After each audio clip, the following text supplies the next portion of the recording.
ስሜታዊነት ሲጨምር ውሳኔዎቻችን ዝቅተኛ ሊሆኑ ይችላሉ። ቁጣ ፍርድን ያደበዝዛል፣ ሐዘን በራስ መተማመንን ይቀንሳል። ነገር ግን በእነዚህ ጊዜያት በቀጣይ የምታደርጉት የወደፊት ዕጣህን ሊገልጽ ይችላል። ስለዚህ ዛሬ በምትናደዱበት ጊዜ ማድረግ ስለሌለባችሁ 7 ነገሮች እንነጋገር። ምክንያቱም እነዚህን ማወቅ ሕይወትን ይለውጣል። አንደኛ፣ ትልቅ ውሳኔዎችን በጭራሽ አታድርጉ። ስትናደድ አእምሮህ እንደ ማዕበል ውቅያኖስ ነው። ምንም ግልጽ ነገር የለም እና ሁሉም ነገር አስቸኳይ ነው። መርሳት የሌለብህ ነገር ትልልቅ ስሜታዊነቶች ትልልቅ ውሳኔዎችን በፍጹም መንዳት የለባቸውም። ስራህን አታቋርጥ፣ ግንኙነትህን አታቋርጥ፣ ወይም በንዴት ስሜት ሆነ ሕይወትህን የሚቀይሩ ምርጫዎችን አታድርግ። ለአፍታ ትንፋሽ ውሰድ። 24 ሰዓታትን ጠብቅ። እርምጃ ከመውሰዳችሁ በፊት ስሜትህ እንዲረጋጋ አድርግ። ግልጽነት ሁልጊዜ አውሎ ነፋሱ ካለፈ በኋላ ይመጣል። 2. ለተሳሳተ ሰው በጭራሽ አያሳውቁ።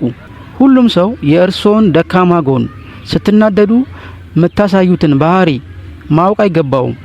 ስትናደድ ማጽናኛን ትፈልጋለህ፣ ነገር ግን ለማይረዳው ወይም ለማይጨነቅ ሰው መንገርህ የከፋ ስሜት እንዲሰማህ ያደርጋል።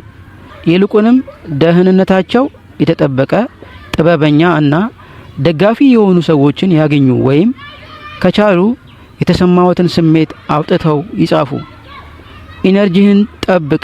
ንዴትህ ለአንተ ግድ በማይሰጡ ሰዎች ፊት አይንጸባረቅ። 3.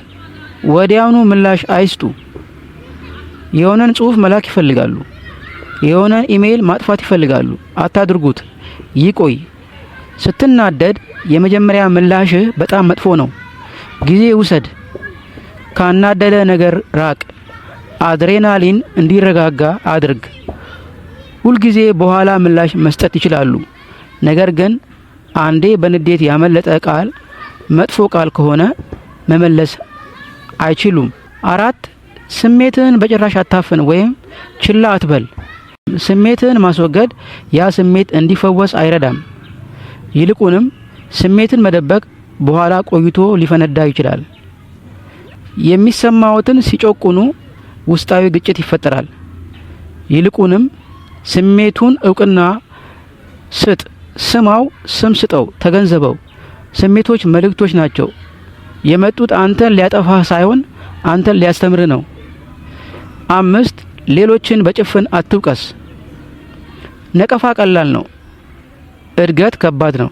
ስትናደድ ኢጎህ ጣቶቹን ወደ ሌሎች ለመቀሰር ይፈልጋል፣ ግን እድገት የሚመጣው ወደ ውስጥ ሲመለከቱ ነው። ጠይቅ፣ ይህ ግን ለምንድን ነው ያናደደኝ? በዚህ ቁጣ ስር ያለው ጥልቅ ቁስል ምንድን ነው? ብስጭት ብዙውን ጊዜ ያልተፈታ ህመም ያሳያል። እንደ መስታወት ተጠቀምበት እንጂ እንደ ጦር መሳሪያ አትጠቀም።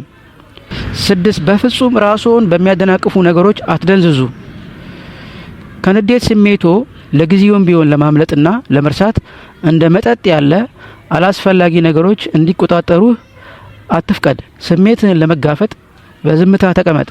የውስጥ ድምፅን አዳምጥ፣ ምክንያቱም እውነተኛ ሰላም የሚመጣው አውሎ ነፋሱን በመሸሽ ሳይሆን በውስጡ መኖርን በመማር ነው። 7. ማን እንደሆንክ ፈጽሞ አትርሳ። ብስጭት ትንሽ የተሰበረ ወይም የተጎዳ ስሜት እንዲሰማ ሊያደርግ ይችላል፣ ግን እንዳትረሳው። ያ ያጋጠመ መጥፎ ቀናት ሁሉ አላፊ ነው። የአንድ መጥፎ ጊዜ ክስተት ቀጣይ ስራን እንዲያበላሽ አትፍቀድ። ይህ አንድ ምዕራፍ ብቻ ነው፣ ሙሉ ታሪክ አይደለም። ስሜትህን መቆጣጠር ማለት እነሱን ችላ ማለት አይደለም። በፍቅር በትዕግስትና በጥበብ መምራት ማለት ነው።